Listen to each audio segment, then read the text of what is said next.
Hello everyone and welcome to Level 3. Sejam todos muito bem-vindos ao terceiro level da série Desbravando a Língua Inglesa. E como sempre, antes de qualquer coisa, vamos dar uma olhada no que a gente vai aprender nesse level. Começando com verbs. Nos dois últimos levels, você viu apenas o verbo to be e ele foi útil para que você se familiarizasse com as estruturas da língua inglesa. Agora, a partir do level 3, você vai começar a ver como utilizar os demais verbos da língua inglesa. E na sequência, você vai aprender como utilizar o verbo no infinitivo. Você vai ver um outro tipo de pronome chamado Object Pronoun e você vai aprender os 30 números essenciais para formar virtualmente qualquer número cardinal.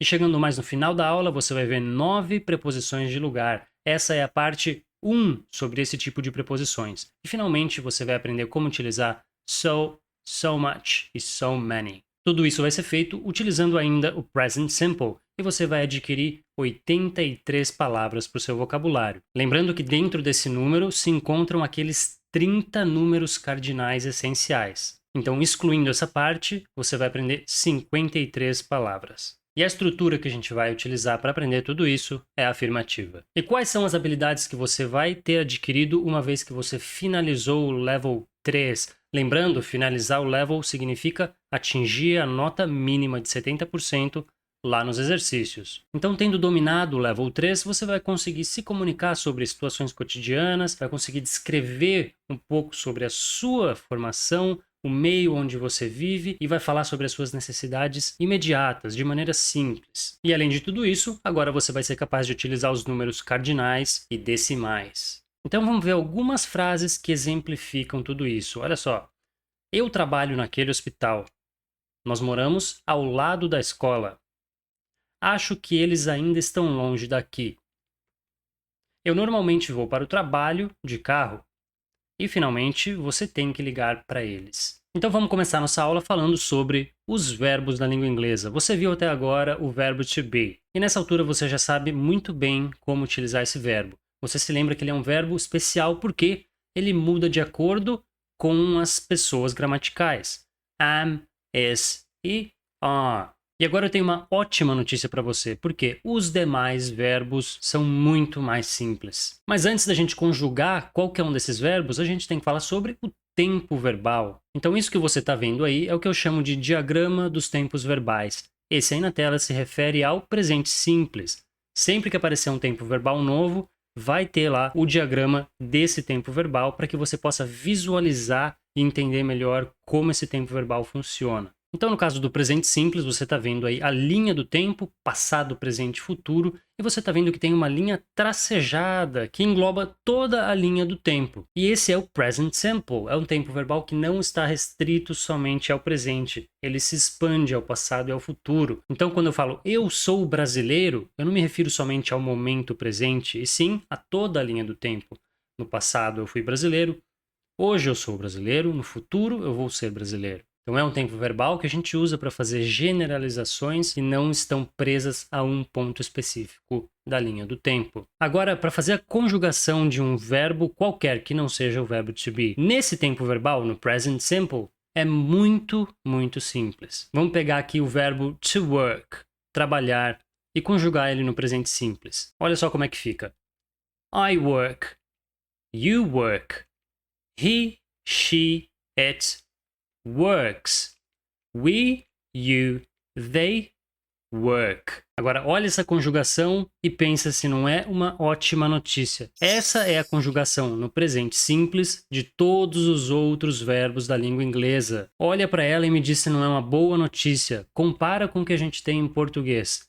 Eu trabalho, você, ele, ela trabalha. E aí ainda tem um tu trabalhas.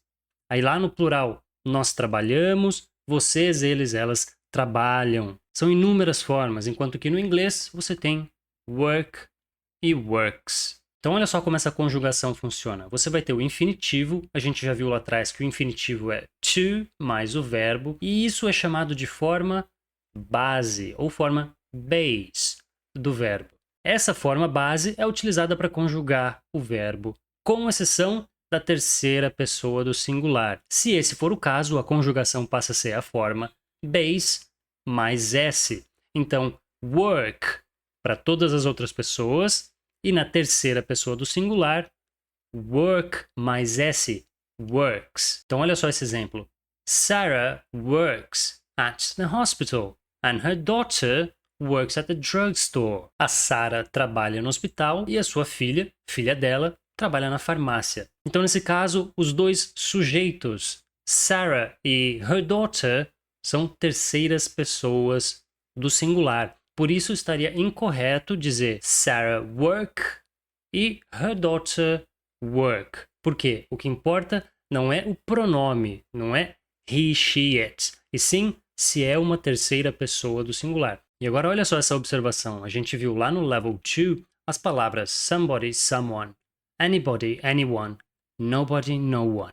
Todas essas palavras podem ser usadas como sujeito e quando isso acontecer, elas são consideradas terceira pessoa do singular. Então você tem que conjugar o verbo de acordo. Olha só o exemplo. Alguém precisa ir ao mercado. Então alguém precisa. Someone needs to go to the market. Someone needs e não someone need. Porque someone é uma terceira pessoa do singular. Ninguém gosta disso. Ninguém gosta. No one likes it. No one likes it. E não no one like it. Porque no one é uma terceira pessoa do singular. Então isso fecha a conjugação no presente simples de todos os outros verbos que não sejam o verbo to be. Basta você prestar atenção na terceira pessoa do singular e adicionar o S ao final da forma base. Olha só como é que fica a conjugação de um outro verbo muito importante. To speak, falar. I, you speak. He, she, it speaks. We, you, they speak. E aí você pode olhar na coluna em português e dar graças a Deus que você não precisa aprender isso. Olha só como o inglês é muito mais fácil, pelo menos nesse quesito, né? Agora, como em todos os casos, há exceções. Vamos ver a exceção do verbo to have. Nesse caso, a terceira pessoa do verbo ter, to have, é has. Olha só. I, you, have. He, she, it, has. We, you, they, have. Ou seja, para o verbo ter, você não vai simplesmente adicionar um S ao final da forma base. Você vai usar has. E pronto. Agora, existem umas outras exceções que são puramente por conta da grafia. Olha só. Verbos que terminam com a letra O, SS, CH, SH, ZZ e X.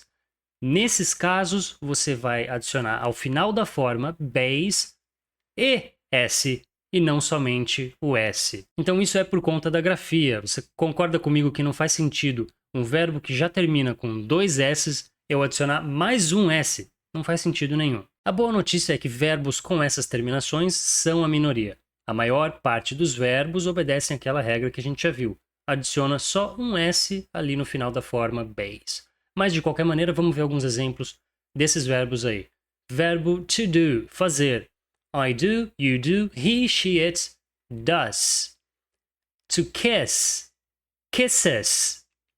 To watch, watches. To wash, washes. Olha a diferença. Watch, wash. Watches, washes. To buzz, buzzes. E finalmente, to relax, relaxes. E o último tipo de exceção é quando você tem um verbo que termina em consoante mais a letra Y. Nesse caso, você vai tirar a letra Y e colocar IES. Por exemplo, o verbo to cry, chorar. I cry, you cry, he, she, it cries. E a mesma coisa com o verbo to study. I study, you study, he, she, it studies. Studies. Agora sim, sabendo disso, você pode conjugar qualquer verbo da língua inglesa no presente simples. Agora, outra coisa que você tem que saber sobre os verbos no inglês é que eles normalmente são divididos em 3 formas. Então, a primeira delas a gente já viu, é a forma base. Work foi o exemplo que a gente viu. E essa forma é usada, como a gente já viu, na conjugação do presente simples. I work, you work, e etc. E também é usada no infinitivo, que a gente vai falar mais sobre daqui a pouco. To work. To seguido da forma base. E as outras duas formas são chamadas de past simple, worked, e past participle, worked também. Essas duas formas, como já deve dar para captar, são relacionadas a tempos verbais do passado. Então, por enquanto, no level 3, a forma que a gente vai usar ainda é a forma base, porque a gente está usando present simple, um tempo verbal presente. Então, olha só, agora que começa a ficar interessante, por quê? Os verbos acabam se dividindo em dois tipos, os verbos regulares e irregulares. E essa diferença está exatamente na forma com a qual o verbo muda da forma base para as outras duas, past simple e past participle. Os verbos regulares mantêm um padrão ao fazer essa mudança, por isso que eles são chamados de regulares. Nesse caso, as formas past simple e past participle são iguais, terminadas em ed. Ou seja, saber que um verbo é regular significa que você consegue prever a mudança de forma desse verbo. Então, por exemplo, o verbo que a gente viu aqui atrás, work, é um verbo regular. Por quê? A forma past simple e past participle são iguais e terminam em ed. Worked, worked. Essa é a regra geral. Você pega a forma base do verbo regular e adiciona ed ao final. Agora, se o verbo já termina em e, você simplesmente adiciona um d. Live, lived, lived. Agora, se o verbo regular termina em consoante mais y, você tira o y e adiciona ied. Lembra? É parecido com o que a gente viu lá na terceira pessoa do singular. Verbos que terminam em consoante mais y, tira o y e adiciona ies. É um padrão desse tipo de verbo. Então, study vai ficar studied, studied. Agora, poucos verbos caem nesse último caso. Verbos regulares que terminam em consoante, vogal, consoante, o que eu gosto de chamar de CVC. Se a sílaba tônica desse verbo for a última, você vai fazer o seguinte: duplica a última consoante e adiciona ed. Então, no caso de regret, regret, a sílaba tônica é a última, regret. Portanto, duplica o T, que é a última consoante, e adiciona ed. E aí você vai ter regretted, regretted. Então, dessas 4 possibilidades, a que acontece na maioria das vezes é a letra A. Regra geral, adiciona ed ao final da forma base. Agora, antes de passar para os verbos irregulares, a gente tem que falar sobre a pronúncia correta das formas past simple e past participle de verbos regulares. Eu vou chamar atenção aqui para isso porque brasileiros erram muito essa pronúncia. Então, especialmente você que quer ter um sotaque o mais neutro possível, presta bem atenção nisso. Olha só, a pronúncia correta dessas duas formas depende do último fonema da forma base. Então, no primeiro caso, se a forma base termina com o som de D ou T, você adiciona a sílaba ed ao final. Ed. Olha só. Need termina com o som de D, então você vai adicionar ed ao final. Need, ed. Need, ed. Needed, needed. Want. Want termina com o som de T, adiciona a sílaba ed. Wanted, wanted. E por fim, wait. Waited, waited. Então você notou o que aconteceu? Eu não falei needed. Eu não falei wanted, waited. Esse E não é pronunciado como um E. Esse é um erro clássico. Needed, wanted, waited. Não se pronuncia o E. Needed, wanted, waited. Tá certo? Agora, no segundo caso, é para quando o último fonema é uma vogal ou um ditongo ou uma consoante sonora, uma consoante que tem a vibração das cordas vocais. Então, olha só, nesse caso, você não vai adicionar uma nova sílaba. Você simplesmente vai adicionar o som de D ao final. Try termina com ditongo, I. O que você vai fazer é adicionar um D ao final. Tried. Então, presta atenção. Aquele E não existe, ele não tem interferência nenhuma na pronúncia, tá bom? Live. Agora você tem uma consoante sonora. Nesse caso, você só adiciona um d ao final. Então você vai ter lived, lived. Presta atenção, lived não tem o som de e. Não é lived, não é lived, e sim lived. Próximo exemplo, call. Termina em consoante sonora novamente, o L. Called, called. Mais uma vez, não existe o som de E. Então, olha só. Tried, lived, called. E a terceira e última possibilidade é quando o último fonema é uma consoante sem som, sem a vibração das cordas vocais. Nesse caso, você vai adicionar o som de t, t, o som do fonema T ao final da forma base. Então, like, like. O K é uma consoante sem som, portanto, as formas past simple e past participle vão ser liked, liked. Olha a representação fonêmica e perceba que não há som de E. Liked, liked, tá bom? Miss, S é uma consoante sem som. Missed, missed. Novamente, na representação fonêmica, não existe som de vogal entre o S e o T. Missed. E por final, stop. P é uma consoante sem som. Stopped, stopped. E mais uma vez eu insisto, não existe o som de E. Stopped. Então, resumindo tudo isso, você tem 3 possibilidades. Se o seu verbo termina com o som de T ou D, você adiciona uma sílaba, id. Adiciona a sílaba id ao final. Se ele termina com vogal ou aquela consoante sonora, você simplesmente adiciona o som de D, o som do fonema D. Se a consoante for sem som, aí você adiciona o som do fonema T. Bom, tendo dito tudo isso, agora a gente pode ir para os verbos irregulares. Você já deve ter uma noção do que é um verbo irregular. Os verbos irregulares não têm um padrão na mudança da forma base para aquelas outras duas. Nos verbos irregulares, a forma past simple e past participle, elas podem ser idênticas, podem ser diferentes, ou então elas podem ser iguais à própria forma base. Ou seja, resumindo, não existe uma regra. Então vamos dar uma olhada em alguns exemplos de verbos irregulares, começando com o mais clássico possível, o verbo to be. Na forma past simple, o verbo to be é was, were. E na forma past participle, been. Agora o verbo to go, ir. Went e gone. O verbo to put, colocar. Put e put.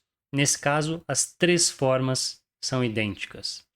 O verbo take, levar, pegar, no past simple ele é took e no past participle taken.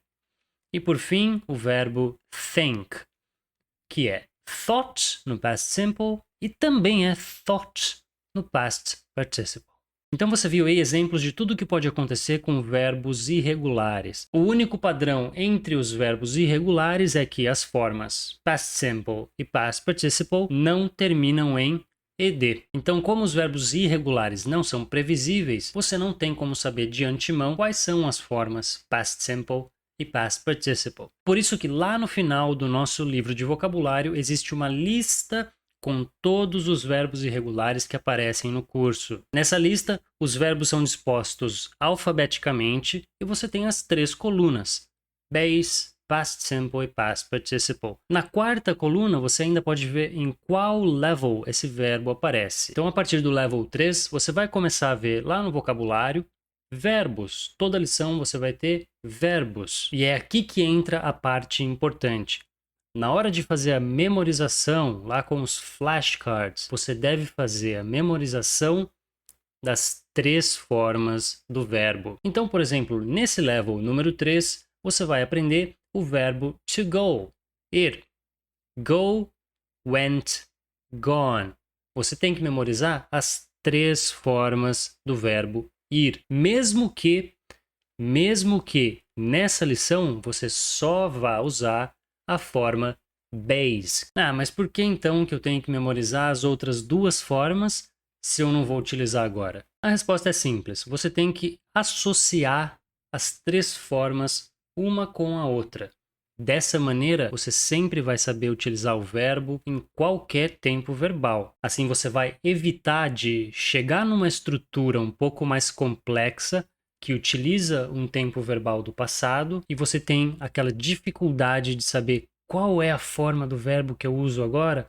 Por quê? Porque você só focou na forma base. Então, para os verbos regulares, isso não é um problema muito grande, porque as duas formas são iguais. Então, na verdade, você só precisa memorizar base mais uma. Agora, para os verbos irregulares, não existe regra. Então, você vai ter que memorizar as três formas. Quando chegar a hora de usar as formas relacionadas ao passado, você vai agradecer por já tê-las memorizado. Mas aqui a boa notícia é que a maioria dos verbos são regulares. Veja só, no nosso curso existem cerca de 200 verbos. 139 deles são regulares e só 57 são irregulares. Então isso já facilita um pouco a sua vida e diminui o número de memorizações que você tem que fazer. Agora, pessoal, olha só, dá uma olhada nesse recorte lá do nosso livro principal. Eu estou mostrando ele para você para te lembrar que tudo que eu estou falando aqui está escrito lá. Então sempre que você tiver alguma dúvida, eu recomendo que você vá até aquela seção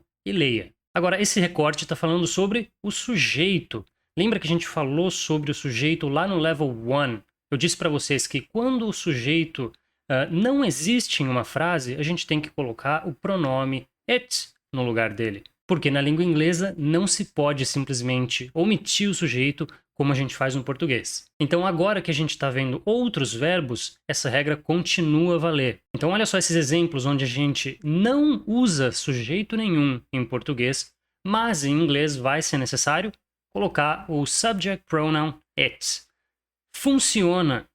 Quem funciona? O que funciona? É um sujeito que está ali oculto. Não sei, pode ser o computador, o celular. Alguma coisa funciona. É uma informação que já está implícita no contexto ali da conversa. Então, se eu quiser falar isso em inglês, eu tenho que usar o verbo apropriado e o subject pronoun it no lugar do sujeito. Então, aí no caso de funciona, ficaria it works. It works. E aí repara que a regra da terceira pessoa do singular é obedecida. It works. Então, work não significa somente trabalhar. Ele também significa funcionar. Olha só o outro exemplo ali. Chega às 7 da manhã. O que ou quem chega? Não sei. É um sujeito que está ali oculto. Em inglês, você vai ter que usar it arrives. To arrive é o verbo que significa chegar. Então, it arrives at 7 a.m. Ali do outro lado, vem em partes separadas. O que? Não sei. Então, it comes. To come é o verbo vir. It comes in separate pieces. E finalmente, o último exemplo, ajuda a aliviar a dor. O que ajuda? Não sei. Está oculto no contexto. Em inglês, it helps to ease the pain. E já que a gente está falando do it, olha só essa dica de pronúncia. Perceba que às vezes o T some. It works. It arrives. It comes. It helps. Isso é bastante comum na linguagem falada. Muito bem, então agora para terminar o nosso assunto sobre verbos, vamos falar finalmente sobre o infinitivo. Então, como a gente já viu lá atrás, o infinitivo é aquele verbo que no português é terminado com ar, ir, or.